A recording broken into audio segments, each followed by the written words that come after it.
It's hard to make Iceland not look pretty. Hello everyone, welcome to my channel, welcome back to the video village. Today I'm going to be taking a look at, I'm probably going to butcher this, so please forgive me, Sólstafir Bláfjall. Very excited to take a look. This was a Patreon suggestion. It's a longer video, so I'm going to try and keep the intro short today. A 12-hour, imagine, 12-hour. I mean, it's a 12-minute music video, and I don't really know what to expect. I'm quite excited to go take a look. I may pause the video halfway through, just because it's a little longer. It's easier to kind of go through the first 6 minutes and then go through the last 6 minutes in the second half. In case you're new here to the channel, my name is Manon. I'm a filmmaker and I mostly work in genre film, so that is horror and science fiction, etc. And I, here on this channel, basically do deconstructions of music videos from the perspective of a filmmaker. And so I really dive into how the video is made and how it becomes so beautiful and why we love it in combination with the music. So that is what we do. Get ready, get yourself a little beverage so we can watch this 12-minute video together, and then we'll talk more about what went into making it.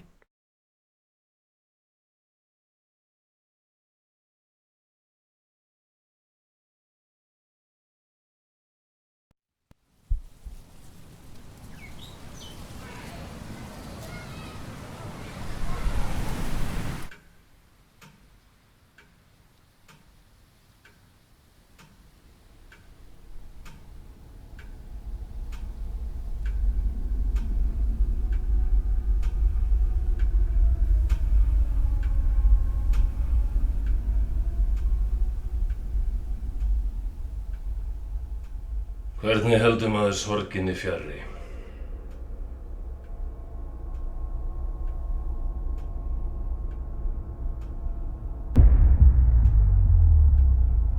Ef þú hleypur hundinum inn, mun hann fylgja þér að eilífu.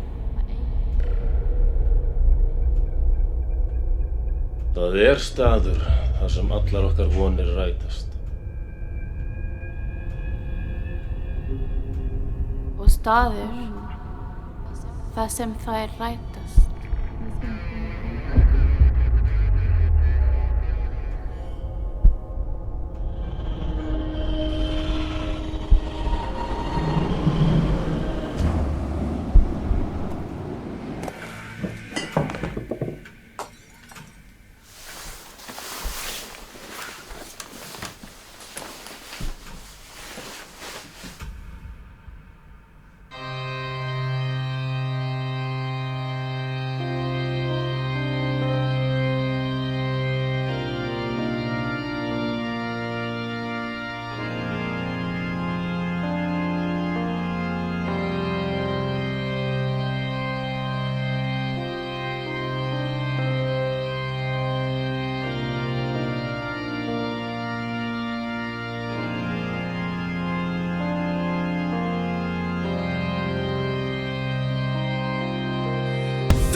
7 minutes in, I thought I'd pause it for a moment because this is really interesting and I can really tell that it's building up towards something. It's hard to make Iceland not look pretty. There's just so much nature and natural beauty. It's hard to get around it. And as soon as you hit golden hour, you know, that time right before sunset, like we see here actually in this shot, it's hard to make things look bad. So either way, let's take a look at what we've seen so far, and then we'll watch the last part, because I feel like we're going to get a little bit more of a reveal of what actually happened to this man and why he's struggling with life the way that he is. Here we have this very normal looking house. There's a little swing here, which I feel like sets the tone a little bit. Like there's no kid on it, you know. I feel like it is definitely used to set that tone. Then we go into the gloomy house where, you know, we have this single ray of light here, which is really beautiful. We're zooming in on the window. Nothing much is happening yet. And then our guy is revealed in his beautiful hat, and he really has this sort of rugged look to him, which is just very cinematic, right? Very sort of American Western almost, except Nordic. Oh, now I see it's the dog. I couldn't see before because it's so dark, and sort of like the dog is also so dark he almost disappears here in the chair. But yes, okay, I now see it's the dog. Very pretty. His only, I guess, companion that he still has. And a lot of shots of him just looking pensive. Very pretty. And here we actually saw a little bit of subtitling to lead us into this video. That was very nice.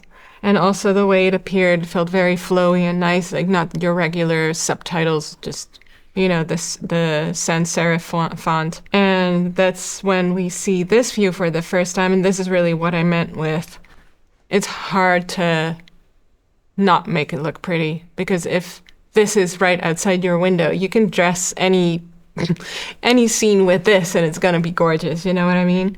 But I will say though, like the choices in terms of color and light are very interesting, because at first I was like, oh, they really chose to shoot with natural light in this video, and I wonder what kind of camera it was filmed on, but it doesn't feel like it was shot with a cinema camera. It feels a little bit more DIY than that, which is not a criticism, because I love shooting film with consumer-grade cameras. That sounds so dismissive, but there's a barrier and a cost to cinema cameras that makes them very unachievable, and also they're unwieldy, because when you're working with cinema cameras, all of a sudden you need like a whole team of people to actually like run it and rig it and operate it and do all the things with, which you don't have with, you know, a smaller setup. So that allows the, you know, cinematographer or the videographer or even the director, because I've done that too, where I'm directing and actually filming, a lot more freedom in that sense, and you're really fully in control. So I wonder if that's sort of what they did, where this was just a much smaller scale shoot in that regard. Still though, we are in a lot of separate locations, so it probably took them quite a bit of time to film this. They have a lot of, you know, there's quite a few extras as well. It's like, it's not a small production in that sense, but it might be a smaller production in the sense of camera. So if you're also shooting it with a smaller camera and you're making that choice to really go for natural lighting, that way you're also limiting setup times as well. It's like, for me, for example, I got 2 lights here set up. It takes me some time to set that up, especially if we're working on a set and you're working with a lot of artificial lighting. It could take a long time to really set that up, fine-tune it. Like, you need more people for that too. It's like, you can see how a film production just bloats and bloats and bloats that way. That's actually why I also really love filming with natural light, because it is just very efficient and it's honoring the world around us in a way, if that makes sense. Like, we're not making stuff up. We're just using what we have to great effect, because this is just absolutely lovely. And I love how he's sort of like almost hidden in the shadows here, but it's just that little bit of light coming from outside. It's just absolutely beautiful. Then we cut to this beautiful vista. Again, obviously, this is just natural lighting, and we're using the environment to its absolute fullest capacity. It looks like we're cutting back and forth to this memory of this girl going through his house with the skates on. I feel like there is going to be a reveal about that later. And he is just going through his house and going outside. It feels dark, it feels moody. Just a lot of him being sort of hidden in the shadows and just seeing the smallest sliver of his face. And then he actually goes into his garage, grabs all of the tools to do this very grisly deed. And here I would say is one of the moments that we do see a little bit more artificial lighting, which is coming from this lamp here. So we actually see this stuff set up nice and crisp. So here we have this beautiful old-timer car that he is currently rigging to commit suicide. Very grim. He used a smoke machine here to kind of create that effect of the gas coming in. Yeah, it is very grim. And I do want to touch on actually some of the colors that they chose for here. We have this woman in red, but that's actually mirrored in the red of the car. And it's the first time that we really see such a bright color in this. And also we see him in brighter, during the day sort of color. And obviously these people all stop him. There isn't really much of a conversation. They're just sort of shouting at him. And I love, love, love how windy it was on this day. Like that is, again, using that like nature. I'm very glad for them that they didn't have to record any audio on this, because if you have a day this windy and you're attempting to record dialogue, that's going to mess up all of your recordings. It's very hard. You end up having to do a lot of ADR, which is re-recording dialogue in a studio afterwards and sort of pasting it over the original. This is really beautiful, and you can get away with some stuff when you're filming a music video where you don't need the sound. This woman appears, and I feel like because she's dressed in white, she kind of goes with him on all this stuff. It feels like she is a ghost. And I might be very wrong, but that's what I'm getting so far. The woman in white, for some reason, is a frequent guest on this channel. But in filmmaking, there's this sort of filmmaking trope that we have, which is called the woman in white. It's quite literally a woman who is dressed in white, where she often is dressed that way to resemble purity, virginity, innocence, or definitely when it's Western stuff. We associate white dresses, I suppose, also with like ghosts. That to me gave me the sense that she is a ghost, but I might be mistaken. Maybe she is actually there. I'm just envisioning that, but I guess we'll see in the ending. But again, beautiful lighting. Love how beautiful her hair is moving. It's just great. And so these people start shouting at him essentially, but they sort of get into the car and go about their thing, sort of almost fleeing these people, it feels like. So next they arrive at this little cabin or something, and I guess the car broke down because they're pushing the car to this place. But then they go in, explore the place, and they're basically having coffee together. Again, look at that view. Absolutely insane, just absolutely beautiful, just stunning environment. You have a flashing light in the car, which I wasn't sure how that was motivated in terms of like story-wise. And then we have more cutting back and forth in the timelines. I feel like where we're back in a memory, we're back with him in the hallway, and just looking back at some happy memories.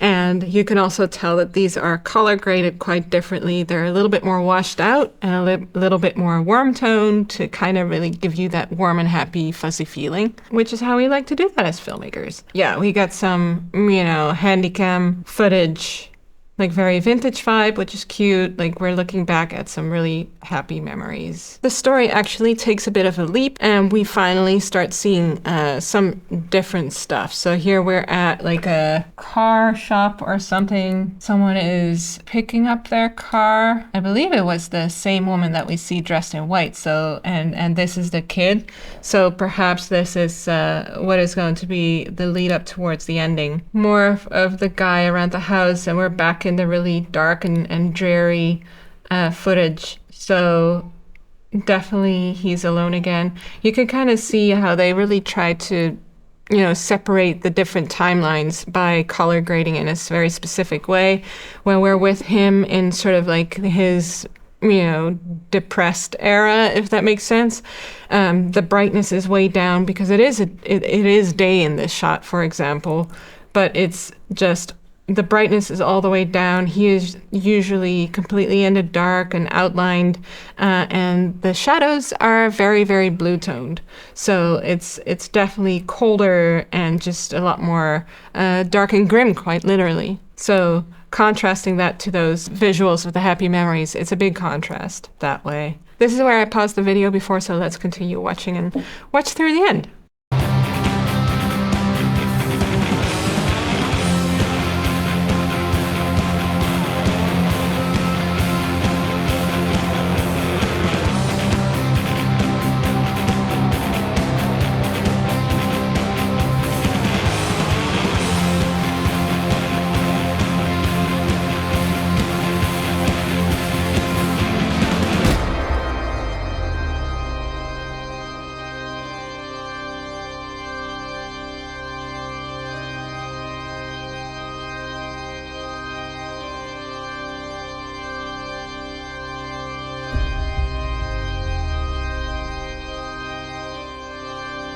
Ooh.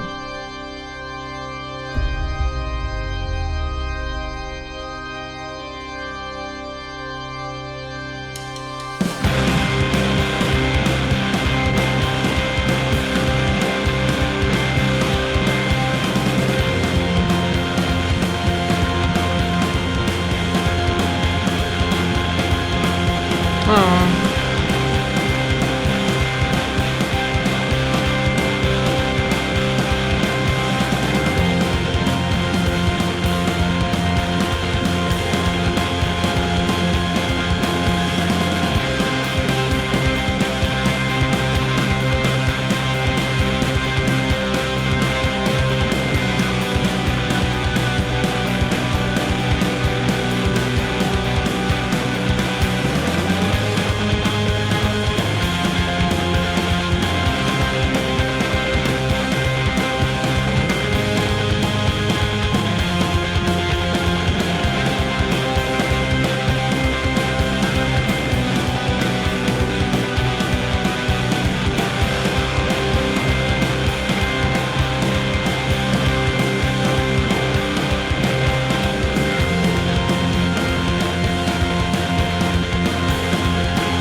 Wow.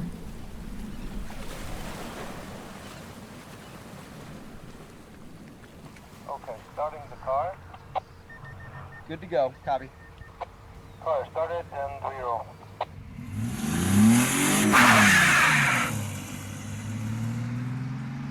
Oh shit. Oh shit. Oh, fuck. Did it hit a fence? Yeah, tiny. Hey, look where it was heading. Into the fucking stables. See, it jumped there. Let's do it again fast. We have to. Okay. I mean, it would be safer if I just drive it into the other one. How fast are you going to go into it? Afskip. Stop it, I have to go talk to this woman. Já. Hvað segir það? Það er sem að gera hvað. Tónlistamömband. Hún skammar þig geðvegt. Oh my gosh. Just let her know, just one more try. I don't think she's gonna go for that. Oh, that's so scary.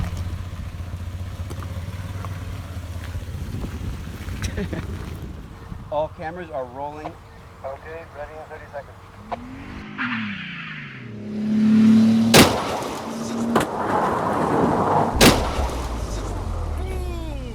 That was incredible. Woo! That was it. Afskip. Fucking hell!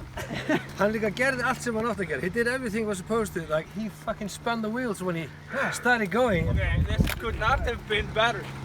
Don't drink it fast. Well, that's impressive. Yeah, wow. Oh, wow. Okay, the BTS completely threw me off because I wasn't expecting there to be like full-on BTS of the car crash stunt. And we're left sort of in this kind of dark space in the video, and then we go straight into action BTS. Which I like that they added it, but also at the same time I was like, oh, I like to have lingered in that feeling for a little bit, you know what I mean? Beautiful video in itself though, and definitely very touching. The woman and the girl, they were there with him, but clearly, as I thought, they weren't actually there, right? So they were ghosts, if you will, or at least, you know, his memories. So let's take a look at those last couple minutes. Very interesting color grading also, because this all is just, it's very sharp looking, yet not. It's all kind of a little fuzzy. Maybe that's also a choice because we are in that sort of memory space now again, leading up to that car crash, which is what we'll see here. Now that we've actually seen what the day looked like while they were shooting this, we can actually see that they really played a lot with what the sky looks like, you know, the darkness and the brightness of the shot specifically, because let me cut to this moment, which I feel like is very much exactly almost, yeah, this is that moment, right? So here we have that crash. Look at what the sky looks like. That's something completely different. So they really toyed a lot with what those skies look like. And the sky already looks impressive and just really moody, just like this, but they really added quite a bit to that. So added the oranges and the sort of pinks, and it looks convincing, you know, because I really thought they must have shot this at right time. They were very lucky, I thought, but then it turns out that they just painted this a little bit, which is great. I love that.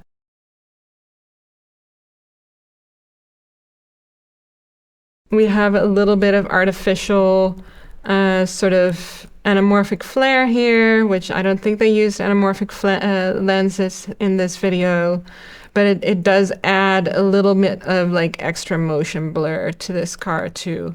So that is very interesting and also makes it look as if it was actually on, even though it wasn't. Yeah, very impressive stunt and kind of unexpected, I suppose. Unexpected in that we actually get to see the full car crash, because that's, as you can see, it's quite involved. On how to do that, you need to actually crash two cars, which is expensive.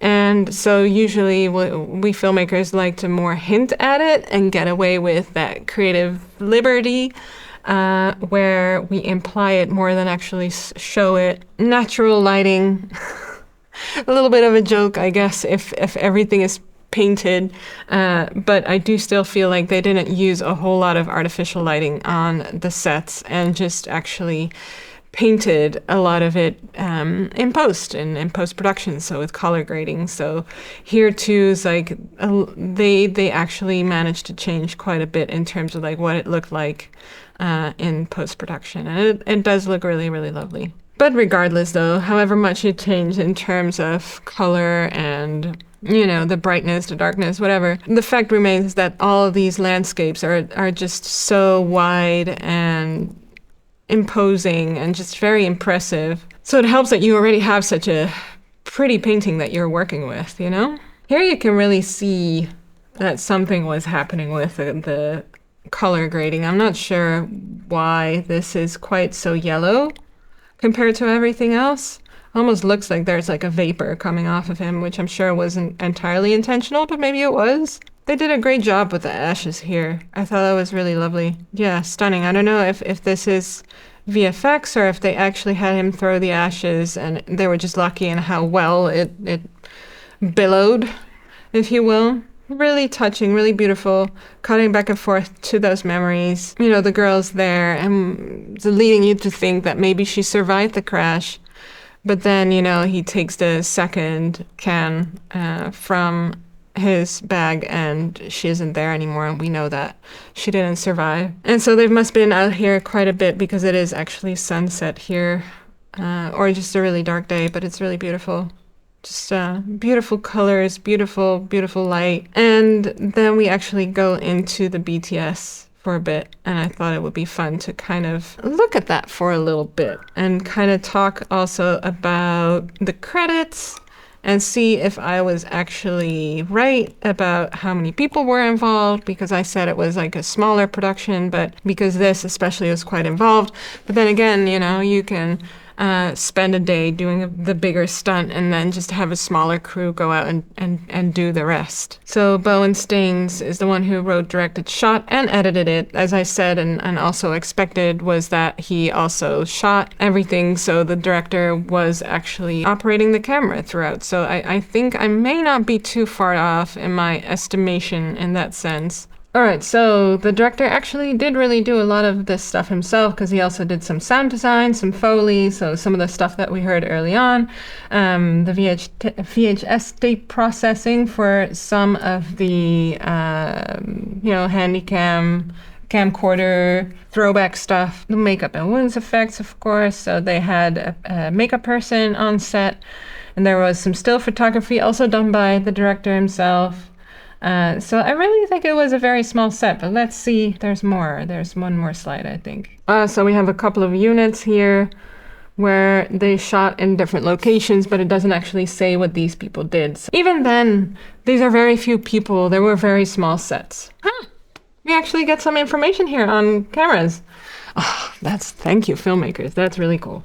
I think this was, you know, there were small sets. From what I can see, it's like all the BTS pictures that they included, there were just like a couple of people and the actors present.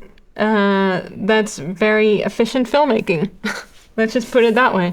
So it was filmed with a Sony FS7 and a Canon C100, which is sort of like a consumer grade cinema camera, and the Krasnogorsk K3 16mm camera system. Maybe that's I'm not familiar with that, but it's a older, maybe the VHS camera. But yeah, I think I was pretty spot on in my observations about how this was made in terms of cameras and all that kind of good stuff. But this was a great, wonderful video, very touching story, really beautiful. And thank you, Andy, for the suggestion. I hope you enjoyed this breakdown. And let me know if you have any further thoughts or any further suggestions in the comments, and would love some more video recommendations. Either way, thank you for watching. Subscribe if you haven't yet so you can follow along. Like the video so you can reach more people. And don't forget to check out my Patreon, where you can find more of my own work. And I hope to see you for the next one. Peace.